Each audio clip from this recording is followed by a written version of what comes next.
Michael Erre, Timothy Stafford, and a special guest coming from a germ-infested, congestion-filled, mucus-producing face. Ladies and gentlemen, Seth, Thomas, Charles, Bob, Erre. Hey, yo! How you doing, buddy? Good. Good. We've been home all week together. Yep. We don't have COVID, which is great. Nope. So, but we've got some sort of sickness. And you've been more sick than you have in a while. I know. What have you been doing when you're sick? What do you do? Do you play a lot, or do you kind of just sit and play floppy? You play with the floppy? Yes. And that's it. Yep. And we love the magic eraser. The magic eraser. Right. Which, by the way, is. So a floppy, for those of you that don't know, a floppy is a way that Seth manages sensory input, and it usually involves some sort of rope or string or belt or something, and then two solid yet flexible end pieces that he uses then to flop the rope or the string kind of between them.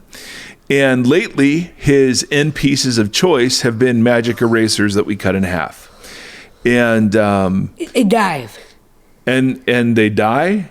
Dive. And we use a knife to cut them in half. Absolutely. We don't use a knife for a floppy, do we? No, that would be very bad. Very dumb. Yeah, that would be very dumb. Yes. Well said, son. So we do a lot of floppy, right? Yeah. We snuggle with mom and dad on the couch, fall asleep. Yeah. Right? We take naps sometimes. Watch AV. Yeah, we watch AFV, which I didn't even know was still on, but Seth Thomas loves it. So we usually fall asleep to that, huh? Yeah. Has that been running this whole time? Yeah, it's almost 40 seasons, I guess. Wow. Rest in peace. I know. Bob Carlton's the guy who's hosting it these days. Alfonso, what's his name? Roberto or something. Anyway, that's what's happening in the Erre house. Timothy, how are you? I'm great. Okay, no one believes that based on previous historical reference. Great. Okay, well, we'll explore that in a second. But Seth, Yeah. what do you have to say to everybody? Oh my gosh. Are you ready? Simply do a thing. Okay. Hey, Tim. Yeah. Guess what? Hey, do a thing. Hey, Seven, please. And Seven, please.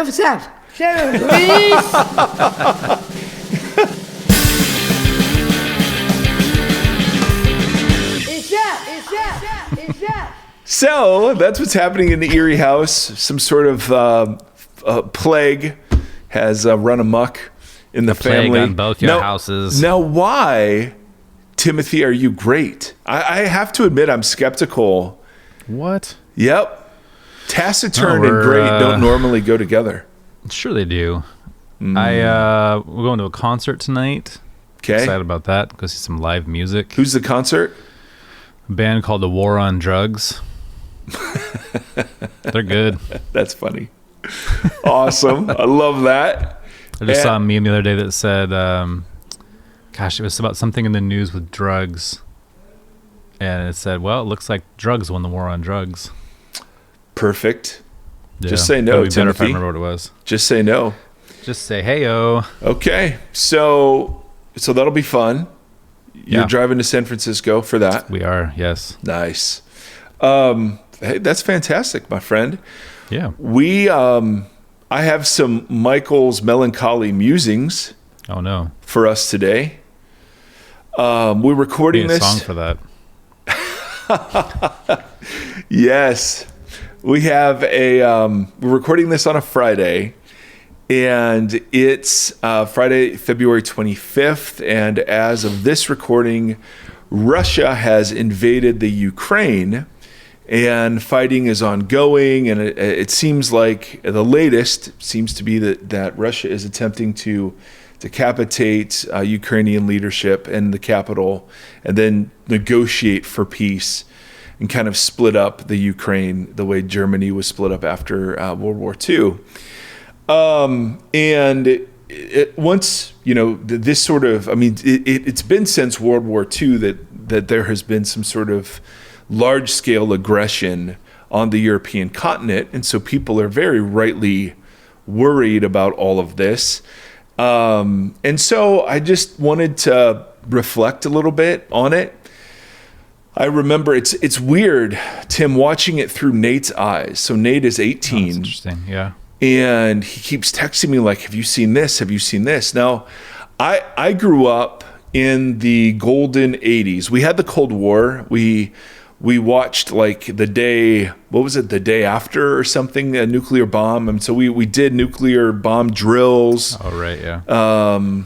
So we grew up in that. But in 89, the end of the Cold War happened and the wall was torn down, separating East and West Germany. And so it wasn't super real, growing up. But then the first Gulf War happened in the early 90s. And that was where I was in college. And I remember I was Nate's age. I was in college watching television with the shock and awe campaign that, we waged war against Iraq and to liberate Kuwait. And I just remember, some of the thoughts and feelings of seeing this and realizing they're real people that are being killed. But, America was, we're undefeated, baby. And so we were just kind of rolling through. And I don't know, it was just weird to process. For Nate, to see him kind of go back in to where I was and process it from a completely different kind of cultural standpoint, a much more globally interconnected network. For him, it's a far different. It's much more anxiety producing. It's much more worrisome. And so I just wanted to spend, Tim, if it's okay, just a couple minutes thinking about this. Yeah. Because obviously then 9/11 hit. We had a 20-year war in Afghanistan, and so but those are all things we've been involved with and felt confident we could win. This is something much different, and or it feels like something much different.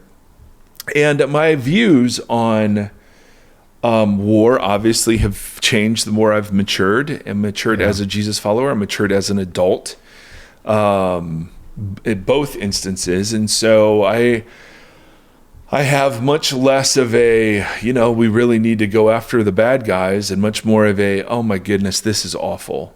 Yeah. And that really started to change after the Gulf War, when there were no weapons of mass destruction and that whole thing. And it was just like, really? We did all of that and killed hundreds of thousands of civilians for nothing?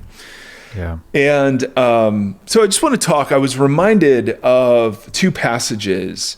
This is where the Bible is such a gift, because there are things that are said and written in there that speak words that I just don't have. Like the first chapter of Habakkuk came to mind this week, like it does. And it says, the prophecy that Habakkuk the prophet received, and Habakkuk begins, or Habakkuk, depending, how long, Lord, must I call for help, but you do not listen? Or cry out, violence, but you do not save? Why do you make me look at injustice? Why do you tolerate wrongdoing? Destruction and violence are before me. There is strife and conflict abounds. Therefore, the Torah is paralyzed, and justice never prevails. The wicked hem in the righteous so that justice is perverted. And I was sitting there just kind of scrolling through Twitter. This is the first sort of war we get to watch on social media. And except, we had an Arab uprising, the Arab Spring back, in 2012, I think it was. So watching that on social media was crazy. But this, is something else, again, entirely. But that passage of, why do I have to keep seeing these violent images, this injustice, these innocent people suffer? And God, why don't you restrain it? Is such a profound question. And I love that the Bible asks it. God answers Habakkuk and says, wait till you see what I'm going to do. But that was in historical circumstances regarding Israel. We can't claim that promise, though it puts words very much to our lament. And so I don't know. I've just been sitting in that, going, "What, why do you make me look at injustice? Why do you tolerate wrongdoing?" Such profound questions. And then the other passage was in Matthew, where Jesus, he has been warning his followers about his impending death, but he's also been warning Israel prophetically about the path that Israel is on in regards to Roman occupation, and that they are choosing the path of violence, and Jesus is warning them it will not go well if that's the path they choose. And so in Luke 19, it says, as Jesus approached Jerusalem and saw the city, he wept over the city and said, if you, even you, had only known on this day what would bring you peace. But now it is hidden from your eyes. The days will come when your enemies will build up an embankment against you and encircle you and hem you in on every side. They will destroy your children. They will dash you to the ground. They will not leave one stone on another because you do not recognize the time of God's coming. And that one speaks a bit to what if you would have only known what makes for peace. One of the slogans I've been reading, people, of course, are using this conflict to make political points. And so, right. Our former president's crowing this wouldn't have happened on his watch. And we have a weak president now. And, the way to peace is always strength through peace. Or it's peace through strength, excuse me. And I've heard that quoted a zillion times in commentary. It's peace through strength. And I totally understand that has been the posture of human beings towards each other since the beginning of human beings, right? Peace is achieved through strength. Yep. And even Israel sitting and, inhabiting the social location and language that the Messiah reveals himself among and in, they totally misunderstood what kind of peace Jesus was bringing and Jesus was talking about. And so even then, it's only a generation, it's only less than 40 years from when Jesus says this, that Jerusalem is encircled exactly the way he described it and destroyed. And that the temple, even today, you can go look at the large rocks, from that to the temple of that era. And so I was just thinking, and none of these are complete, full thoughts. It's just the Habakkuk passage resonates because I feel powerless. Yes. The Jesus passage resonates because in my powerlessness, I go to the natural place that human beings go, which is peace through strength. Get them, Ukraine. Should NATO be involved? Should we? And all of those are very legit questions, and maybe they're appropriate Christian postures. But the Christian posture that I have adopted is just grief, because we do not know as a people, as a human race, what makes for peace. Right. And I'm not getting into whether or not war is ever justified or violence. Those are all really important questions. But I was just between watching it through Nate's eyes, having these passages come to mind, realizing I was reading that there is a healthy distinction between patriotism in its best form, just having affection for the place that you're born, the people who raised you, the nation that you reside in. That's not a bad thing at all. But nationism, what we call nationalism, is the idea that somehow American lives are more important than Ukrainian lives or Russian lives or Iraqi lives. Right. And that was the part that was, as I grew up watching these conflicts, the Gulf Wars, and then the War on Terror, that was always the part that was just unsaid, but completely assumed, that American lives are worth more than other lives.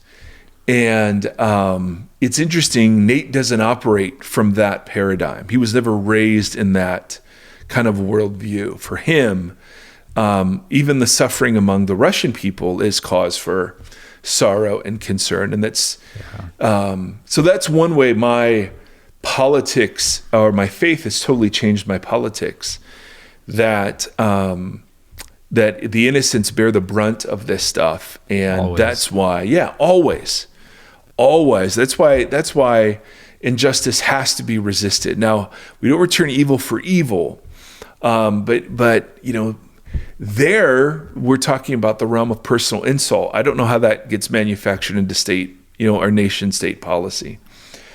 The other thought, couple of other just random thoughts is, this is when, as Jesus people, it is most important that we practice the enemy love of Jesus. It's in these moments that it matters. It's not in the moments that are easy. It's not in the moments where the worst thing that happens to us is somebody says something mean on Facebook or Twitter or something. This is when we start getting riled up as a nation, as we start getting very angry, fearful, defensive, militaristic, aggressive. It's here that the Jesus people have to make a very united stand for peace. And that can look a number of different ways. I'm not prescribing any particular way because that's way above my pay grade. I'm just saying to flood our social settings with prayer, lament, grief, hope, instead of vindictiveness or demonizing enemies or scoring political points against our political adversaries. There seems to be an invitation for the people of God to recognize the power and principalities that not only sit behind this, but also to recognize that war is a massively spiritual issue. It's not just an economic issue. It's not just a bad human leadership issue. Like, there's spiritual issues behind it. And that, I'm not saying that as some weirdo that says, well, if we just pray hard enough and rebuke the spirit of Russia, then we'll be fine. Or that we can pray COVID away or something. I'm not saying that. I'm just saying it's an element. And that in situations like this, the people of God have opportunity to represent the upside down values of the kingdom. I was reminded of a quote.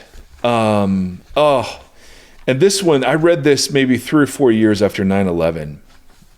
And it's from a guy who's an Anabaptist. His name is Will Willimon.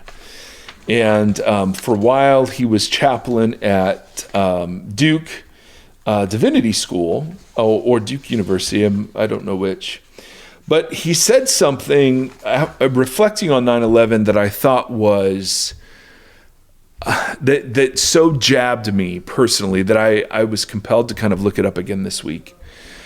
Here's what he said, reflecting on 9/11.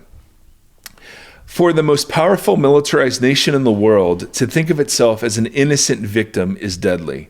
The silence of most Christians and the giddy enthusiasm of a few, as well as the ubiquity of flags and patriotic flags in allegedly evangelical churches, says to me that American Christians may look back upon our response to 9/11 as our greatest Christological defeat. It was shattering to admit that we had lost the theological means to distinguish between the United States and the kingdom of God. The criminals who perpetrated 9/11 and the flag-waving boosters of our almost exclusively martial response were of one mind, that the nonviolent way of Jesus is stupid. All of us preachers share in the shame. When our people felt very vulnerable, they reached for the flag and not the cross. 9/11 has changed me. I'm going to preach as never before about Christ crucified as the answer to the question of what's wrong with the world. I've also resolved to relentlessly reiterate from the pulpit that the worst day in history was not a Tuesday in New York, but a Friday in Jerusalem, when a consortium of clergy and politicians colluded to run the world on our own terms by crucifying God's own son. The line that always gets me is we all agreed that the nonviolent way of Jesus is stupid.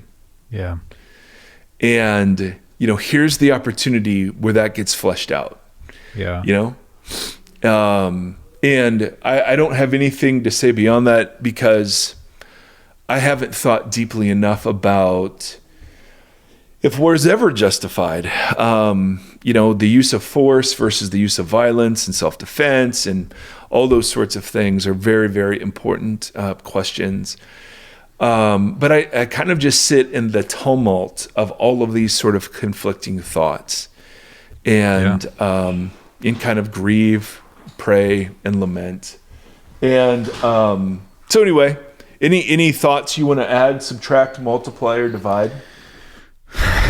It's very messy. I was thinking about I was trying to think about the mystery, what we talk about with curiosity and mystery and how those seem to be important inherent features of walking this road and trying to understand God. And it seems like if those are important, then they are intentional, which means our fervor for black and white understanding of how God is and works is maybe a faulty pursuit. Yeah.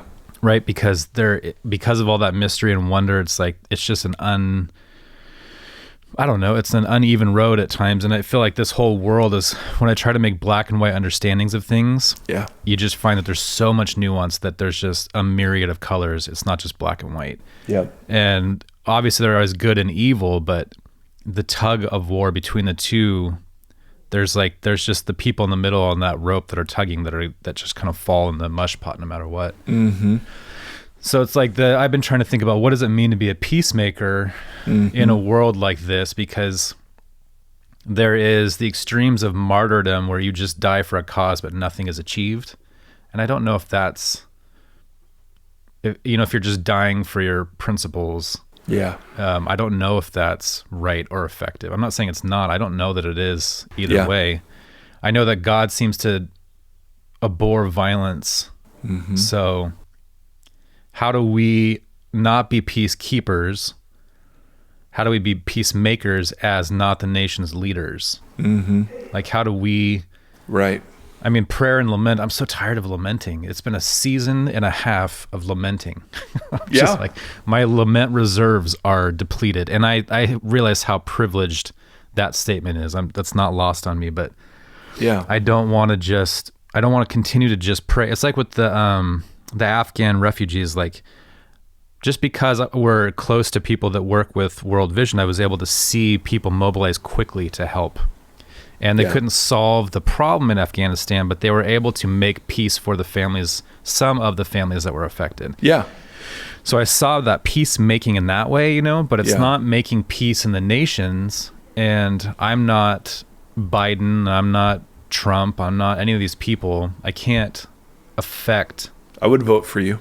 Large change on that scale but how can I go and make peace in this? Is it just, again, trying to aid victims, and is that the only role that I play in making peace? Is giving money and giving shelter and giving supplies to people that are in need? Because yesterday I was watching, that is the thing you said about social media, that this is our first war to watch, and social media is so true. I was watching a dad say goodbye to his daughter because he had to go fight for Ukraine. It was this is just Mazzie's age daughter just wrecked me.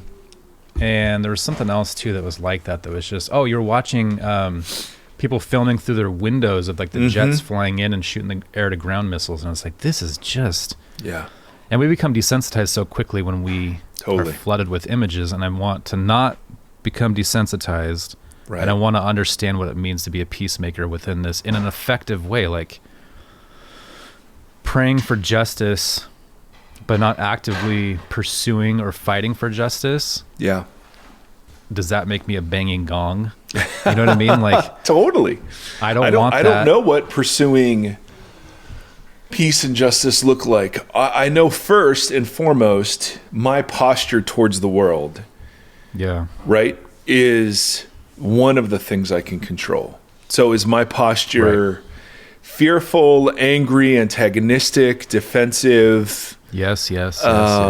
Well, and working and doing the hard work to deal with when it's, when it is those things, and to work towards being not not being those things, and not adding to the awful political noise as even this gets politicized. I think the other thing is recognizing the privilege. I so resonate with what you said. I was thinking as you were saying that, we're now experiencing life as it's been for the vast majority of the world forever. Yeah. Sickness, threats of violence, internal strife. I mean, all of that. And not that we haven't, experienced it before, but, as children, at least for you and I, our generation grew up in the rosy 80s and 90s, right? Grew up in the late 70s, early 80s, and the world we were top of the world, baby. We could do anything. Yeah. And, to see all of that come crumbling down, there are people who just, older than us who just can't recognize that America has caused heartache for some in the world. Yeah.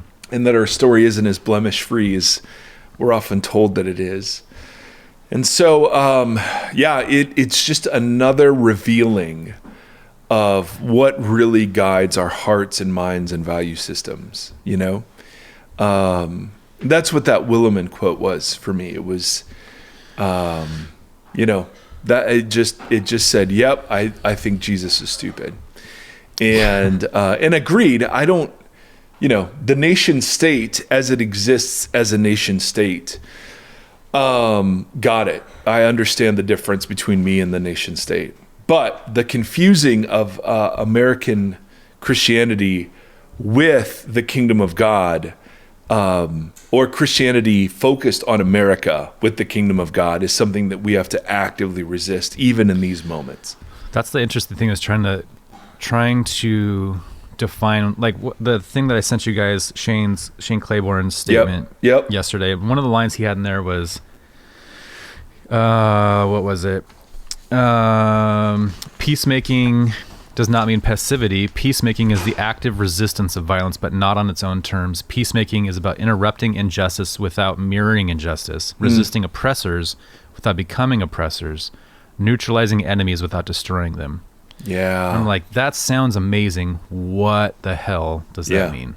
I remember, man, as you say that, Tim, I remember there was an image of the racial riots that were happening in 2020, and there was one image of a policeman, like everything's on fire, and there's a singular policeman who's been cut off from the rest of his squad, and there are a group of black men who have surrounded him with their backs toward him, facing out and not letting anyone harm him.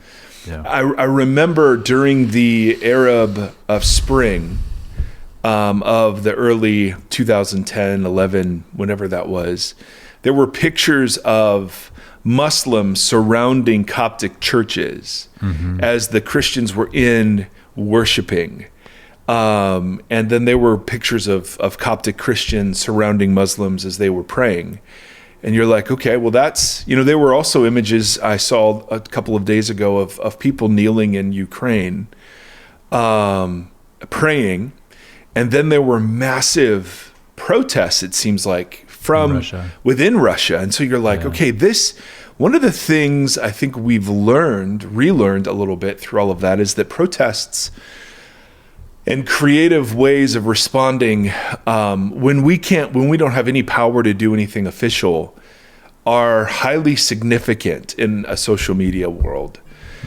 So anyway, I am I don't know. I'm reevaluating the way I think about all my thinking as provoked by this, and nothing more than that.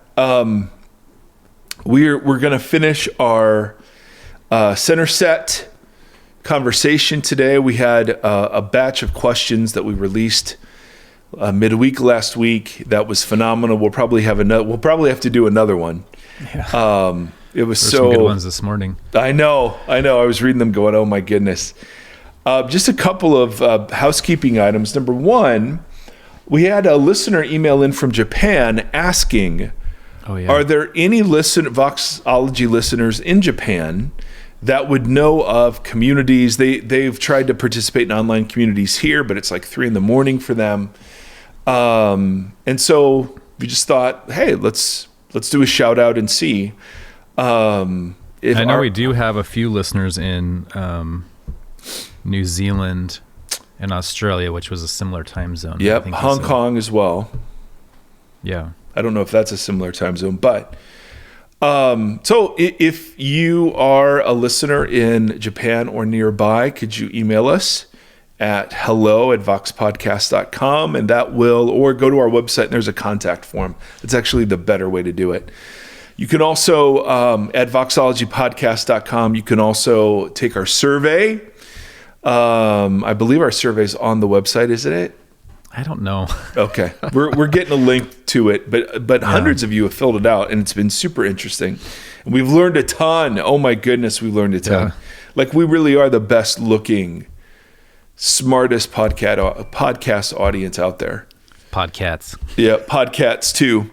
And then I want to thank Janet and Brett for coming on the Patreon community. We're doing a big Patreon overhaul here in the next several months.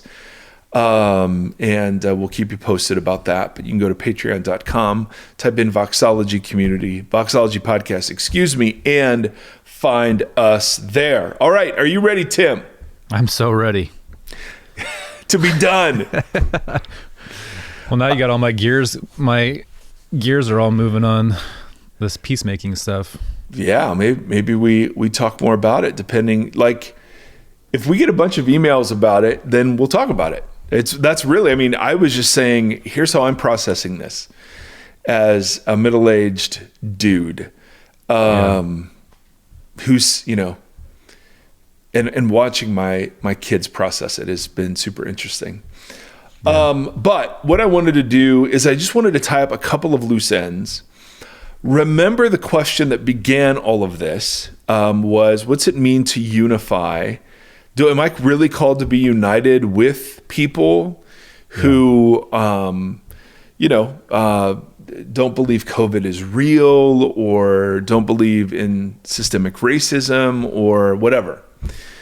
And the answer is, it depends what you mean by united. Like, of course, what we can do in those moments is we can create just new boundary lines. You've got to have this certain view of race. You've got to have this certain view of sexuality, or you're not a good person. And so we've just created new boundary lines. And what Jesus is asking us to do is to get rid of the boundary line making process altogether. So instead, what we do, or we find ourselves in communities of people who disagree, but those that we are united with are all of the ones who are turned towards Jesus. And discerning that, of course, takes a very long time. There are all sorts of people that claim his name and do not act in ways that would, and I'm one of them. Yeah, we all are. So you have to discern a relational trajectory. And that just takes a lot of time, and I'm only capable of discerning relational trajectories of myself in the midst of a community, but a very small one. And it's a daily posture check. Yes, absolutely. Which one am I facing currently? Why am I looking at the ground again? Right. And the great gift of community is, of course, saying, hey, this seems like 2% off here, 2 degrees off. And as that, that's a slight difference, but then as time goes on, it becomes greater and greater and greater. Yeah. And so there are dynamics, though, in center set communities that I want to discuss briefly that get at least in our, several conversations, haven't been mentioned yet. We've talked about humility and invitational character and curiosity and all those sorts of things, process and, a relational dynamics of being committed to somebody, to be with them, to be for them, before there's ever any towardsing, if ever. But I wanted to talk just about a couple of things. First, I want to talk about, And I couldn't think of a better word than the word security. If a church is centered on Jesus in a true and real way, there's a security to that church that is different than the anxiety-laden churches that feel the need to have and justify boundaries for everybody. Like there's an underlying anxiety in bounded churches that results in their boundary line drawing that isn't there in theory in centered churches. In other words, boundary churches are secure enough to allow for doubts, questions, people to not like their community and not take that personally. Like there's a security in that, the recognition that we're partnering with God Almighty, who That's loves in a centered church. In a centered church. I'm sorry. Yes, there is a security to the centered church that allows for people to be questioning, to be doubting, to be worried, to be messy, to be hugely in process that you often don't get in bounded churches. Yeah. When you're centered on Jesus and you feel like you're not the one doing the heavy lifting. It's not my job to save everybody. I'm not the savior of everybody. It's not my job to play the Holy Spirit with other people. Now that doesn't preclude times when, of course, we lovingly intervene and expose with each other. Of course. That's not what I'm talking about. The underlying anxiety that it's all up to us. And I was thinking of that Ray Bolt song that my church used to sing like 30 years ago. And it was, thank you for giving to the Lord. I was a life that was changed. Have you ever heard this song? Mm-mm. Oh, it's horrific. And it's a song about people in heaven who come up to you and thank you for these seemingly small things that you did. Gotcha. But because you did them, they were in heaven and not the other place. And if that's the kind of weight we're all carrying around, and I do think there's a bit of truth to the idea that we do witness to Jesus and our witness matters. Our witness can help or our witness can hurt. No doubt about that. But very often in bounded churches, there's the sense that God's not at all interested and it's entirely up to us to do that. And so there's lots of guilt and shame and manipulation towards soul winning or whatever. And when you take away under that understanding of salvation and forgiveness and following Jesus, there's a security that comes from just simply saying I'm part of a community. And as a communal effort, we witness to the risen Jesus. But that's not up on whether or not I have a great evangelism style or not, or, all the pressure to always be performing well my Christian identity. And because very often what we do instead in the midst of anxiety and fear is we create boundary lines that are easily measurable. Totally.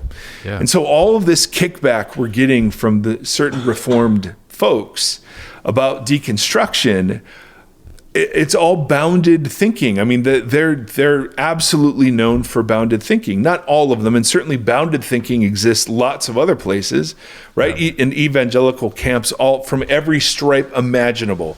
But there's one very clear example of how boundaries are being used and provoked out of anxiety, and as such, you have to dismiss or label deconstruction as something to be resisted because. I would argue, though they would vehemently disagree, that there's an underlying anxiety about how this whole thing works. Yeah.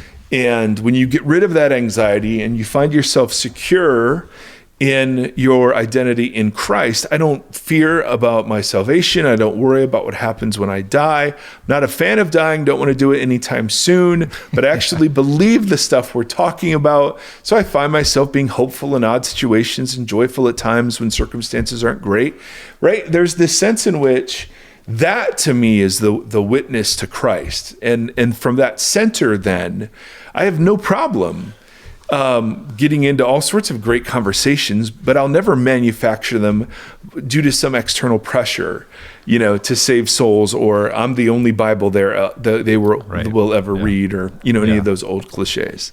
Does that make sense? Yeah. So centered churches. This is a quote from Stuart Murray. Boom. Good job, Stuart. Churches with healthy centers are secure enough to welcome those who are exploring faith and searching for authenticity. They are relaxed, non-judgmental communities where questions, doubts, dissent, and fears can be expressed, and where ethical issues do not preclude acceptance. That's so important. You do not have to get your act together perfectly before you can belong.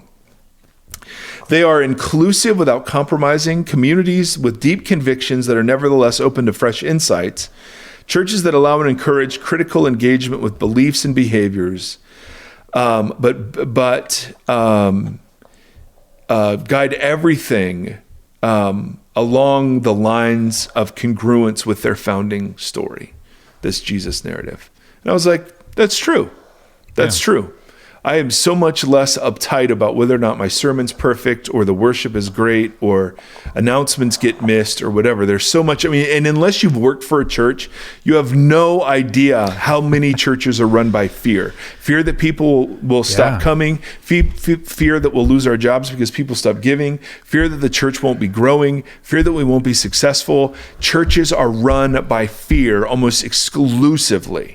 Yeah. To find a community that is secure, that says, well, as long as God continues to invite us to do this, we'll do this. Yeah. And if this no longer serves a purpose for the kingdom, we'll all go do something else. Yeah, that's such an interesting idea. I was thinking about the science conversation that we had, which was maybe on the question episode, and how science is built on the idea of there's people who came before you and like proposed hypotheses and then proved them to a certain extent. They like gained knowledge on a topic that came before you. But as a scientist, you continue to be curious and to continue to dig and either build upon what they have found or use what they have found to help you see and find more. Like no scientist is like, hey, we've got it all figured out, period. Like, this is science. Here you go. Here's the book. Right. We're not going to update it ever again. Right. And we operate so opposite of that. I was thinking about just how little I understand about how the universe is held together, like tangibly held together. Yeah. It's just, I mean, it'll overwhelm you trying to think about all of it. It's Christmas spirit. And that's just one facet of what God has done is that. And I have no way, I don't think any of us do, have a way of really understanding how that whole thing holds itself together. And It's just one piece of the puzzle. Right. But if we had the wonder, we're so scared of science, but if we had the wonder and curiosity that built upon the knowledge of our predecessors and continued to seek, if that was the model that we had as pastors or whatever, man, that would be... I think it would be liberating. Absolutely. And we would learn so much. Well, just imagine you met a husband who was perpetually obsessed with, I wonder if she'll leave me. I wonder if she loves me. I wonder if she likes me, right? Who was constantly having to perform and be on. Yeah. So, right? And they operate, instead of out of security, they operate out of anxiety and they perform. How do they perceive? How does everybody else perceive me? How do they perceive our marriage? How do they perceive what we're... Yeah. Totally. And that to me is a lot of what pastoral ministry has become in American churches. And I only know that because I've done it. I've been it. I'm utterly guilty. And I've discovered an entirely new way that is far more refreshing. But boundaries don't come out of a vacuum. They come from certain understandings of the way things are happening in the world. And it's those things that you've got to address before you even get to the boundaries. And they build in that, like you were saying earlier, like the 2% off target. Yes. Like you start from a good spot, but the further you go, starting off base, those things just build like that's right. naturally out of that. That's right. And yes. And that gives me to kind of relational dynamic number 2. And part of the security we have is one of the things that the diagrams that we did in the first episode, one of the things the diagram doesn't capture is that the center is always moving toward us. We're not the only one moving. Like we are moving together, but the diagram just paints it as if it's up to me. But the better drawing is that the center is moving towards us always. And there are times we reorient to the center that's always moving toward us. And I think that's a super important point because that's part of where the security comes from. if you've been taught that God is waiting to damn you, looking for any reason to punish and discipline and be disappointed in you, which is what I internalized. I don't know if that was ever taught, but I internalized that so much so that my days were literally based on whether or not I'd sinned that day in very particular ways or not. When you internalize that understanding, security is something you'll never have. And I would imagine that people from those traditions would say security is not something you ever want. Yeah, totally. Because you have to persevere to the end. And I'm not, nor do I agree with people who just think you can pray a prayer and eternal security, baby, you're in no matter what. I don't think that at all. I think it's a whole different paradigm than either of those extremes. It sounds insane. It sounds and insane. Those things go hand in hand too. Like the God's waiting to damn you and the pray, the insurance policy or whatever. Yeah. I mean, that's a package deal. And when you just say them together, it sounds bananas. Yeah, it absolutely is. And it's so different from the way Jesus articulated his movement, the way Paul translated it into Greek culture through these small communities. And it's just so disappointing. So when you've internalized that, you've drank from that fountain, particularly when we're impressionable as kids and teens and college students, it's so hard to overcome. But that's where the boundaries come from. The boundaries come from, absolutely. I need security. I need to know who's in and who's out. Yes. And one of the places security comes from is the recognition that God is always initiating.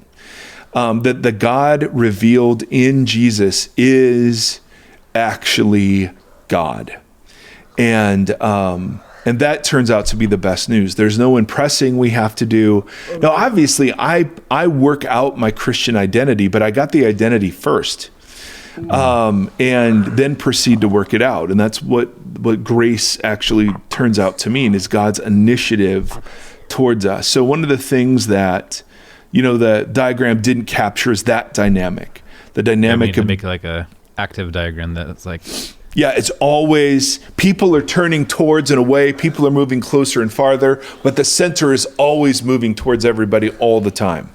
The interesting thing too is with what you just said about grace, because you have the identity first and you're working that out, is that really, the first thing that clicked in my head is the way that the sin as missing the mark works within that paradigm. Right. Because so much of it is just like, I've been given this identity. I'm trying to work it out and fit it on and stuff. And part of that process is missing the mark. Yes. And missing the mark is the failure to live out the vocation and the identity. Yeah. So of course it manifests itself in individual transgression, but that's not the focal point. The focal point is that we've been reoriented away from true human life, from the center. And that manifests in all of the things that we do to ourselves and each other. But the things that we do to ourselves and each other, the things that we say to ourselves and to each other, those are not root things, those are symptom things. And when we base a whole religion around managing those things, hearts go unaffected, and of course you're going to be insecure. Or they're affected, but they're affected through shame and guilt and an inability to... Or a feeling that you're unable to, like, change, that you are just like corrupted and you just sit in that cycle of like rinse and repeat. Yeah. Yep. Totally. Third dynamic, and we want to camp here a little bit, is how the Bible is used in bounded churches versus centered churches. Often you can tell how the Bible is used, and let's throw fuzzy in there too, because very often, and we've all been familiar with this. And let me just play with stereotypes for a second. So, because I have preached horrific sermons in my life, and still do, as the community of which I am a part will tell you. I've made it to improve and to be more faithful to Jesus. I have worked on what does it mean to be a teacher in our day and age. with all the sensitivities, that have to be carried in the midst of public settings. But what's the thing? What's the thing we're going after when we teach and preach? And so I see centered teaching, I see bounded teaching, and I see fuzzy teaching. Yeah. And fuzzy teaching exists, and I see it all over evangelicalism. And again, I'm guilty too, so I'm not throwing stones, but it's the moral therapeutic self-improvement gospel. Yeah. Here's Jesus giving us meaning. Here's Jesus giving us purpose. Here's Jesus filling the hole in our heart. Here's Jesus working to make me a biblical man. Here's Jesus working to make me a biblical woman. Here's Jesus working to make me a godly parent. Here are business principles from the Bible and leadership examples that I should follow. The Bible becomes kind of a manual, sort of handbook, but it's fuzzy in the sense that we're not really talking about the hard stuff.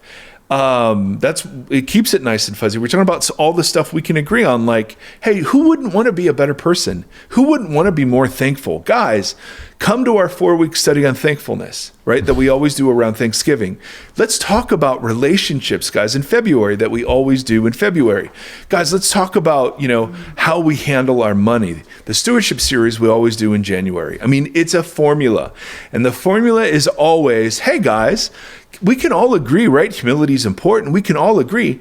But it's super fuzzy in the sense that it's left up to me, and there's no like definitive teeth to the invitation. It's just however I'm hearing, and it fits quite naturally in the way Americans approach human life. And that's not what the gospel did. The gospel disrupted normal, natural patterns of human life. So, and you could have a sermon full of all three. So this isn't like there's just one diet. A bounded sermon is one that focuses usually on enemies. So we at this church believe X. Yeah. Right. Implication is, well, those other churches don't. That's a lot of the fear stuff that you said earlier. A lot of the fear stuff. Bounded churches also spend a lot of time clarifying their boundaries. So, hey, we're going to do a series on inerrancy. This is what we mean by inerrancy. They have very long doctrinal statements. They'll teach through those doctrinal statements. Not a lot of room for questions, doubts, but you'll get the sense that if you believe this, you're in. If you don't believe this, you're out. Or if you're questioning it, you're questioning God. Yeah, that's the sense you'll get from the preaching. Centered teaching, going back to the well and fences metaphor, right? Yeah. When you hold cattle by either putting fences up or by digging a well, that's the only place they can get water. Centered teaching is teaching that is focused on Jesus of Nazareth and inviting people to reconsider their habits, practices, and modes of life in light of the fact that his kingdom has now come and is available to us. Yeah. It is invitational in nature. It keeps the most important things. It doesn't elevate peripheral stuff to first order issues. People don't leave thinking they're outsiders if they disagree. You are simply being invited into this way of life, and it's okay that you have questions, doubts, and are skeptical about it. Yeah. You know what I mean?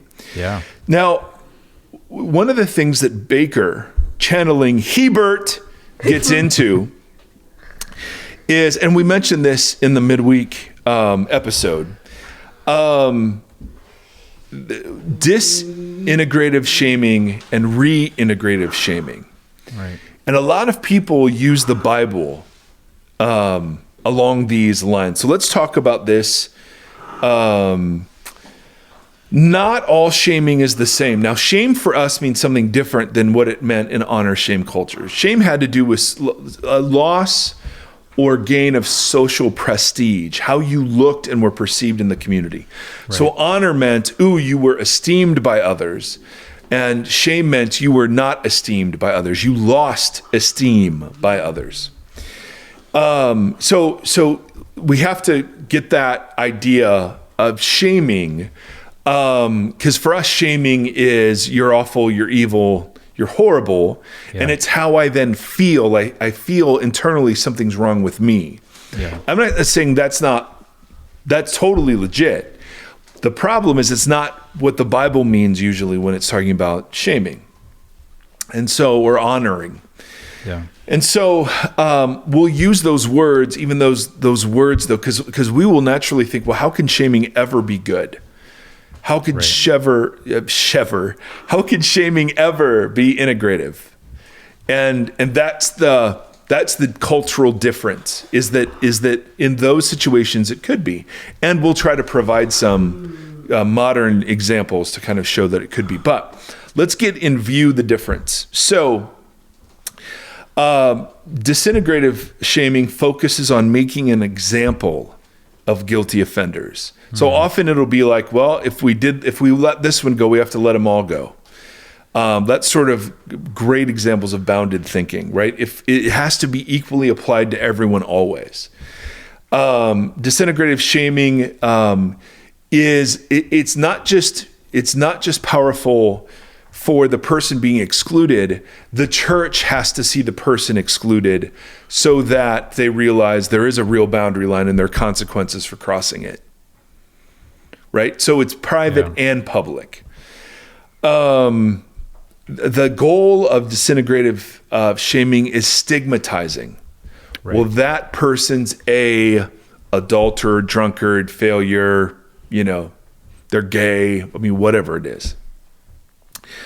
Reintegrative shaming, and again, in Jesus' terms, acknowledges that a social bond has been broken.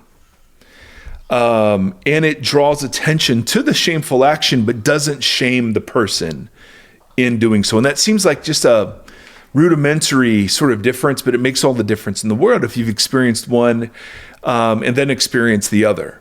Shaming the action versus shaming the person turns out to be a really big deal. In parenting, my goodness, in parenting, right? What's wrong with you? Why are you like this? Yeah. Right? That's shaming the person. In parenting, it's like, hey man, what you did right then is not cool. Yeah. That's exposing and shaming the action. Yeah. Right? I still love you. I absolutely still love you, but that isn't you. Like I've said that to my kids, like that's not you. That's not you. That's totally out of character for you. What was going on? That to me feels very, very different than trying to stigmatize somebody. All right. The goal though of reintegrative shaming is to heal relationships and restore the offender to the group. And so it's like the Truth and Reconciliation Commission in South Africa. You had to tell the truth. The people who did evil had to testify to the evil they did and to ask forgiveness to the victims. And that was shaming. That was the public acknowledgement. But the goal of that acknowledgement was reconciliation, that the only way there can ever be restoration and reconciliation if the truth is told. So the reason we get to the truth in disintegrative shaming is to stigmatize the person and cast them out.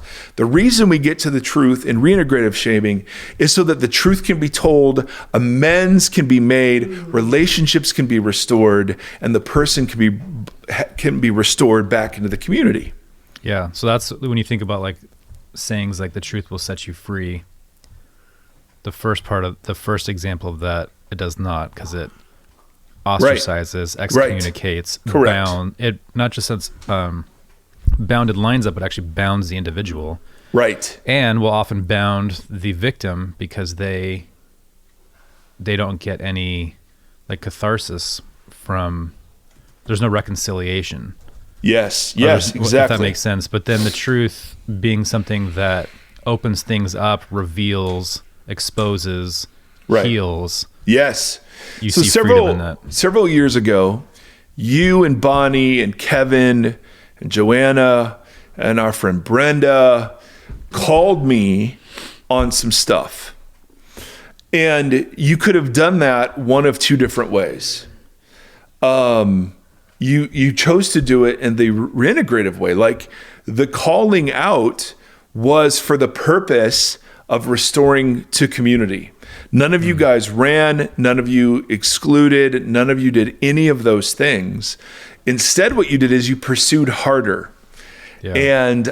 and worked to operate in the realms of, hey, trust has been broken, that has to be restored. So that's real. There's a social dynamic to this that has to be acknowledged. And is it possible to do that in a way that doesn't stigmatize? And I can say years later, absolutely. That was. I've actually never been a part of a more meaningful community than I was during that piece of life, because what I was ready for was stigmatizing and, well, and that's easier. So to go to what we were talking about last episode, that's just easier. It doesn't have positive results, but it's easier to shame, to exclude for the party that's doing it, because it's just like hey, all right, you're done, you're out, peace. Right. And it's also can be easier for the person who's being shamed and excluded, because you just accept a position and do not have to work at it. Yes. You just take that title. And so I'm thinking about this in regards to the peacemaking too, like from the beginning of this conversation, and how much work is involved in. It's kind of, it was Gloria Steinem. She said, "The truth will set you free, but first it'll piss you off." Was that her? I don't know, but it was somebody like that. So yes. But I kind of see that in that, where it's like this, at first, like it's going to sting, but it's going to do the work. Yes. And that's where the practice of Jesus contra the practice of the Pharisees really comes into play. Yes. And we talked about this during the midweek episode, that the Pharisees practiced shaming in the worst ways, the excluding in the worst ways. And that was the way they invited people to repentance. Was, keeping themselves separated. That's what the word Pharisee even comes from, the root word that means to separate from. Yeah. And, they took the rules for meals for priests in the temples and applied it to all Israel. And then when all Israel, didn't obey, they labeled them sinners. Sinner was not a moral category, but it was an identity statement that the Pharisees applied to people. And they had boundaries, and Jesus ran afoul of those boundaries in terms of the Sabbath and dietary laws and all sorts of things. You're seeing boundary issues. And again, not healthy boundary, but bounded thinking manifested in boundaries that Jesus is running afoul on. Now, what Jesus does, and this, guys, this is so key. What Jesus does, and I cannot emphasize this enough, is Jesus in that culture does something with shame that was absolutely staggering. Now, shame, again, is low esteem. Yeah. What Jesus would do is he would lower himself and allow himself to be lowered in the eyes of the community in order to remove the stigma from sinners. Yeah. So, and this, man, I cannot preach this enough. I mean, let's look at several examples come to mind. Easy one is this disputed passage in John 8, the woman caught in adultery. Yeah. We think it's part of the text. We're not sure if it goes there. But only the woman is captured in the act and brought before Jesus. And Jesus does this thing and he's asked, and they're trying to trap Jesus. The woman is just a means to that end. They have no regard for her sin. Yeah, totally. And what Jesus does is he draws in the dirt, which takes all the attention away from. Now, and there are all sorts of, we don't know what he drew. There's a passage in Jeremiah that talks about how Yahweh will write the sins of the people in the dirt. And so something, maybe that's what he's doing, because then he looks up at the crowd and says, okay, well, whoever is without sin, cast the first stone. Now, what has he done? He joined her in her shame, right? He was given the opportunity to join with the Pharisees, excluding and stigmatizing her, and he did not. Instead, he joins her in shame by not reacting the expected way. Then he practiced reintegrative shaming against the Pharisees by saying, well, if you're perfect, go ahead. And then all alike, from the oldest to the youngest, they leave. Right. And then Jesus says, they don't condemn you, neither do I. Go and leave your life of sin. So he told the truth. He told the truth. What the dynamic she was participating in is an old creation dynamic. And he tells the truth about that, but only after he absorbs her shame by joining her in it. And he doesn't use the truth that he exposes to exclude shame. No, exactly. Yeah. Exactly. Or the woman at the well. Yeah. Right? The Samaritan woman in John chapter 4. Again, the whole story ends by this woman running to her village saying, this man told me everything I've ever done. And she's excited about that. Now, if she would have come across a Pharisee who told her everything she ever done, she would not have been excited, right? So Jesus, knowing everything she'd ever done, set her free versus kept her in chains. That's the kind of reintegrative shaming we're talking about. Because he even looks at her and says, it's true, you've had 5 husbands, and the man you're with is not your husband. Now, in that culture, she's clearly a victim. But she's not totally innocent, most likely either. Right. Because Jesus does call attention to that and expose it. Now, and again, there's debate. Is she an immoral woman, or has she been set aside 5 times? Who knows? But in Jewish culture, you do not live together without, being married. So or she's minimally, just a woman, that's already her. Yeah. Oh, for sure. Her sin. But he meets with her alone, which is shameful. She's a Samaritan, and they get into a conversation, which is shameful. She's the first one in John's gospel that finds out he's the Messiah, right? So he again joins her. The disciples show up and are hugely disappointed. Like, what are you doing? Yeah. Why are you here? Do you want us to get rid of her? Yeah. Or another great example in Luke chapter 7, where Jesus is sitting at the table with Pharisees and a woman who is notoriously sinful. Now remember, sinful doesn't mean does bad things. Sinful is an identity rendered by the Pharisees onto people who did not keep Torah the way they saw Torah to be kept. Right. We don't know so the perfume she uses that may have indicated she was a prostitute, but prostitution back then wasn't like webcam stuff and getting paid for that. It was sexual exploitation and oppression. And so for her to have that stigma, she interrupts the dinner meeting. She approaches the table, which is massively shaming. She undoes her hair, which is again massively shaming. She touches Jesus, which is massively shaming, and Jesus lets her. He joins her in her shame. Because even Simon the Pharisee looks at Jesus and goes, well, he must not know who's touching him. Right. But he knows damn well who's touching him, and encourages it.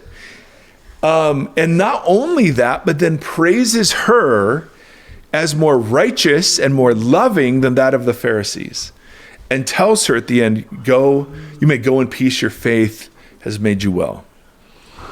But what does he do in all of those instances? He joins them in their shame. This is what the American Christianity refuses to do. This is remember we had a question about a niece that wouldn't go to a wedding. Yeah. See, that's disintegrative shaming. That's, well, you're not doing it the way I think, so I disapprove and withdraw. Yeah. There's no room for reconciliation, no room for coming back. There's nothing. There's just cutting off. And that is the American Christian way in certain circles of dealing with issues we don't agree with. Yeah. Reintegrative shaming is going, and again, we don't like the word shaming, but going and joining the outcast in their shame. Yeah. Me becoming the center of attention instead of the handicapped or disabled person. Me becoming the center of attention rather than the inmates that just walked in the door. You know what I mean? There are ways to practice this that are unbelievably creative that we just haven't explored yet, right? So a gay wedding. The family has turned away from one of the 2 men that are getting married, and so you get invited as a Jesus follower. Yeah. What should you do? Well, the worry is I'll be complicit in their sin. And so the temptation is to withdraw and exclude and to stigmatize. And I just want to argue and not always, I can imagine circumstances where maybe this isn't a great idea, but the general immediate posture would be towards, well, if I get crap and I lose esteem in my community because I joined somebody when they were excluded from their family, I'm totally willing to do that. That's a Jesus new creation posture. Yeah. I'm willing to be associated with people who are considered shameful because I now get to play a part in dealing with their shame. Yeah. So when people preach the Bible, you can tell instantly, are they using the Bible in a fuzzy way? Are they using a Bible in a bounded way? Or they're using the Bible in a centered way where we are going to tell the truth. We're going to tell the truth. But there's wisdom and discernment in that like the posture itself, like requires wisdom and discernment. The other posture, the bounded posture, the shaming posture, does not. It has like there's preconditioned. Yep. Like a laundry list of preconditioned things that you just like. You don't have to understand it. You don't have to you don't have to nuance it. You just say X, Y, Z. You're on this side of that. Peace. Right. But this one requires, like you said, like there's probably instances in which somebody's murdering somebody, and you don't go sit with them in the shame of their totally. And that there's wisdom and discernment in there where you're like, hey, this is a situation which the posture I'm holding requires me to discern that this would not be the appropriate response. That's right. That's so good, Tim. Sethi, shush. He leans on my shoulder the entire time, breathing heavily in my ear. So it takes a bit of focus, ladies and gentlemen. And he's so adorable. I can't tell him no, but he starts repeating what I'm saying in my ear. It's very distracting. Anyway, yes, Tim, and amen. Paul highlights both sides of the nuance of this when in 1 Corinthians 5, he actually calls them to practice disintegrative shaming. There is someone so publicly sinning that it's affecting the whole community. You have to cast them out of your community because you're doing that. Your tolerance of that sin is doing so much harm in the community. You're actually all suffering. Yeah. But then in 2 Corinthians, he comes back and he's like, hey, remember that person? Well, let him back in. You've done it enough. Good for you. Like both of those, there are times and there have to be times. This is why it's centered and not fuzzy. There have to be times when something is egregious enough that you cannot join them. Yeah. But that door's not locked. But the door's not locked. Now, often we don't join them when they themselves don't see their sin. Yeah. We've had instances in communities where, people have ruined marriages without giving a darn about the marriage, the community, the anything. It's just, we had a couple on a mission trip have an affair, and you're just like, okay, well, love you, committed to you, but that is so egregious and so hurting our community, particularly who it was, that we cannot join you in this. And there was no repentance, no humility, no sorrow. It was just, well, I'm once saved, always saved, baby. So giddy up. I get to do what I want. And so, and this is where Jesus does shame. And he shames the Pharisees. The ones who practice the integrative shaming get shamed by Jesus. When he does the 7 woes to them in Matthew 23, woe to you scribes and woe to you Pharisees. Yeah. He's publicly shaming them. Now, his goal is, to bring them back in community. And like we talked about last episode, that actually does happen after the resurrection. Many Pharisees join the community of Jesus followers. But the biggest thing that we have to lead with is that grace leads always. Now, obviously, there are times where we have to have healthy boundaries, and there are things that hurt the community, and you have to protect the community. But your key word in all of that, Tim, was discernment. There's no rule for this. And a lot of times our discernment with each other is based on, is there godly sorrow? Is there repentance? Is there And then I can hear the critics in my brain saying, yeah, okay, well, but gay people don't think they're wrong, so shouldn't we just keep excluding them? Great question. We've talked about this at length. Not going into that now, but I can hear the counters, to that as well. So all that is to say, Timothy John Stafford, hey Seth, hand off my head. Oh my goodness. I know. Bless you, son. Bless you with a holy blessing. So anyway, we're an hour and 16. So I think we gave that a pretty good run. Anything you want to add, my friend?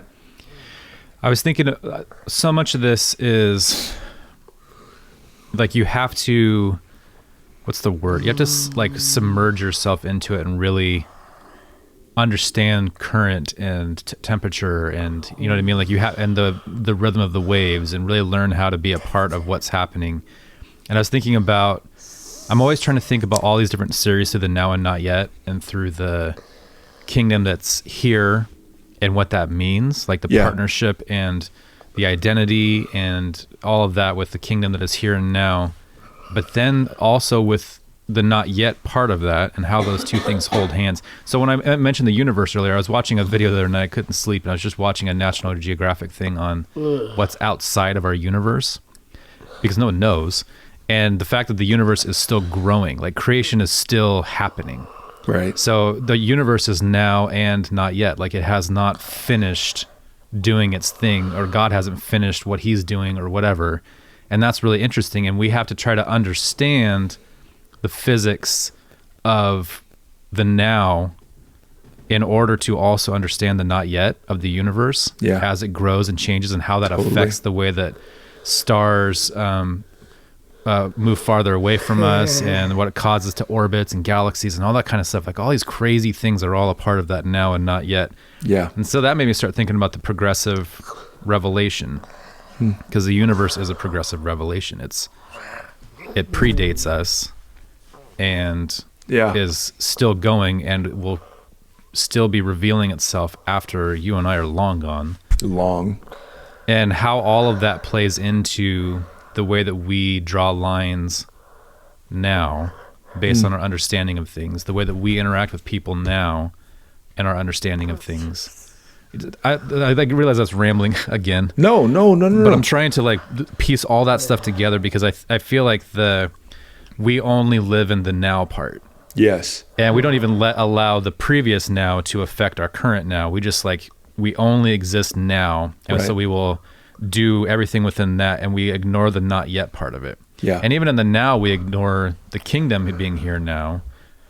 It's like we take two big pieces out of both sides of that. Mm-hmm. We live and exist in the now, but not within the kingdom. But we preach something that's coming, but we don't live as though the not yet is connected to the... Does that make sense? To the now, absolutely. Like we exclude the two biggest pieces of it. So yes, so that's called eschatology. Yeah. There are two kinds that you find in a lot of churches. Not shocking. Like realized eschatology is that all of that stuff about the future is happening or has happened, right? Even the war stuff. It's like, oh, here we go, end times, baby. Oh yeah, that was all over this morning. All over. And that's so unbelievably wrong. That's an example where bad theology hurts people. This is not, we've been in the end times since Jesus ascended into the heavens. Yeah. And the verses that are quoted have to do with the destruction of Jerusalem, not with the wars and rumors of wars about Jesus' second coming. Nope. No. Thank you, Seth Thomas. So there's realized eschatology, which are all the things are here now and there's nothing left. Yeah. And then there's sort of this futurist eschatology, the dispensational kind of view, which is, man, almost nothing's here. It's all for the future. And so we live in this kind of weird, like middle ground of the now and the not yet. Christ has come and Christ is coming. The kingdom has come and the kingdom is coming. And both are true. He talks about it as if it's here and if it's coming. And we know, and this was the big surprise. They thought perhaps two messiahs. Some of the Jews thought two messiahs would come. And the shock with Jesus is that it was one Messiah coming twice. It wasn't Neo and then Trinity. Yes, for you Matrix fans out there, absolutely. And so the surprise was that the resurrection happened and the Holy Spirit was poured out, but Rome was still in power. Yeah. And the powers and the principalities were still at work, and people were persecuted, which they didn't have categories for this. And this is why Paul spends so much time in his epistles talking about how churches should embody new creation, because they're invited to be new creation in the midst of old creation, which makes it was totally unprecedented in the Jewish way of thinking about. And that's kind of all of this, right? I mean, everything you just went through is exactly that. Like, that is new creation dynamic, yes. And we live in the in-between times. Yeah. Right? We live in something called inaugurated eschatology, where the kingdom has come and it is coming. And the first time it comes, it establishes a true and real beachhead where the powers are decisively defeated. And yet, they still are alive and kicking. And we're in the process of working out the identity, because what is God after? He's after cooperative participants. Evidently, the long slog of human history is what's required to get there. Yeah, and that's where I think, like, I know some people are adverse to the progressive revelation, just the term, but even what you just said in that way of, like, how we learn and grow as people, like that, there is... You know, my students will be, my favorite show right now is this 1883 show. And it's like this prequel to Yellowstone, which is a really popular, like, Western drama on TV. And it's following these people on the Oregon Trail. And he does the guy, Taylor Sheridan, that created this series and Yellowstone and a bunch of other things. He really makes you sit in it and try to understand how difficult that time was and how many people died, and it was just a rough period of human history.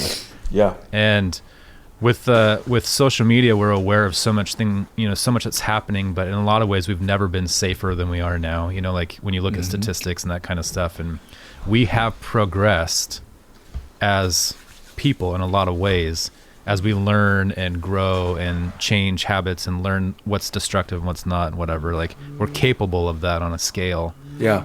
And you see it. So it's interesting to fight against that, I guess, is the... Yeah. But even with what you're saying, like the now and the not yet, and knowing that we're in the middle of it, that alters... It's just... I wish that we could figure out a way of really articulating that in a way that is palpable for people to carry, because if you don't understand that you're in the middle of that's happening now and is still happening or is going to happen, you can't correctly posture yourself. Correct. That is, Tim, you say many profound things. That is one of them. It's, okay, if you misunderstand that the kingdom's here, you'll just think we're just waiting for heaven. And you'll draw those lines. And if you think the kingdom... if you think the kingdom isn't here at all, then we're just waiting for heaven, and that's the point, soul winning. If you're convinced it's all here, then it's up to us, baby. It's up to us. We're the ones responsible for building the kingdom. We made this mess. We fix it. And you sort of kind of remove God at all from the picture. So the hope you have isn't in God's initiative and vast conspiracy to make the world right. Right.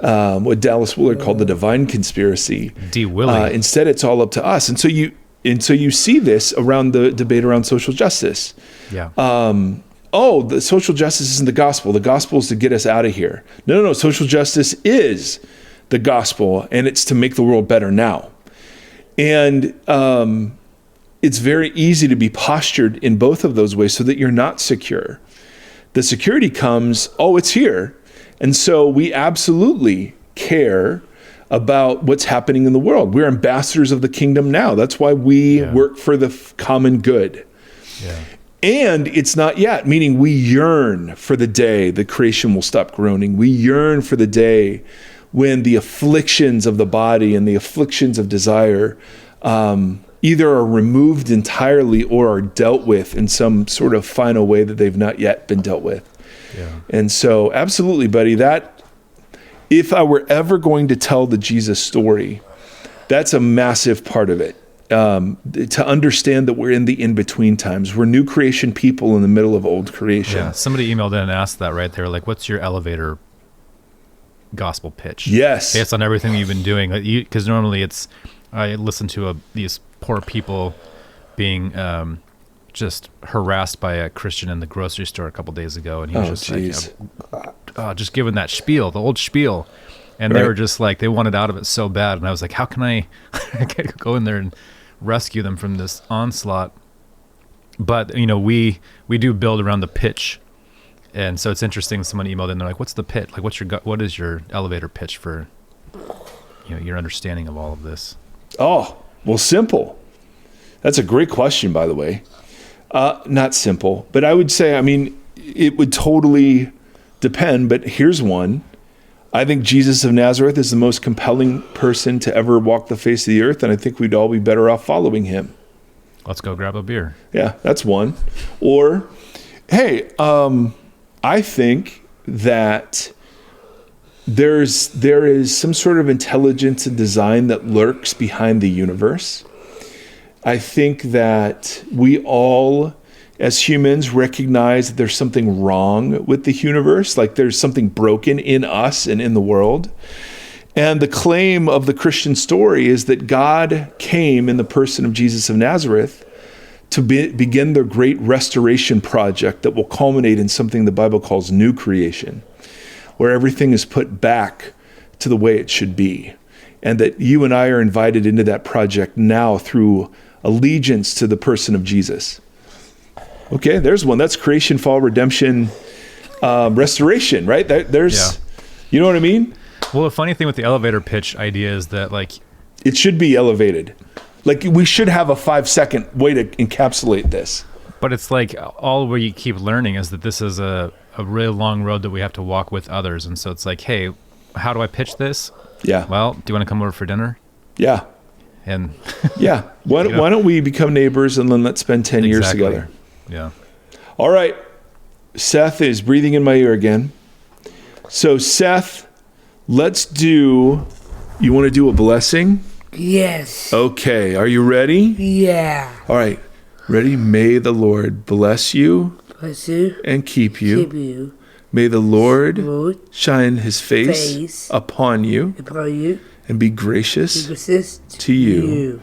May the Lord lift up his countenance to you.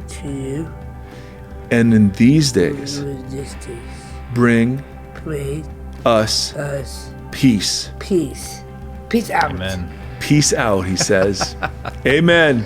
Perfect. Amen. Till next time, friends. Thank you. Thank you for listening to this conversation. Voxology is a 501c3 nonprofit organization that is supported by listeners just like yourself. If you'd like to partner with us, you can do so at patreon.com/Voxology. You can also join the community and hang out and chat with us on the socials. Facebook.com/Voxology Podcast and on Instagram @Voxology. Thank you for walking the long road with us.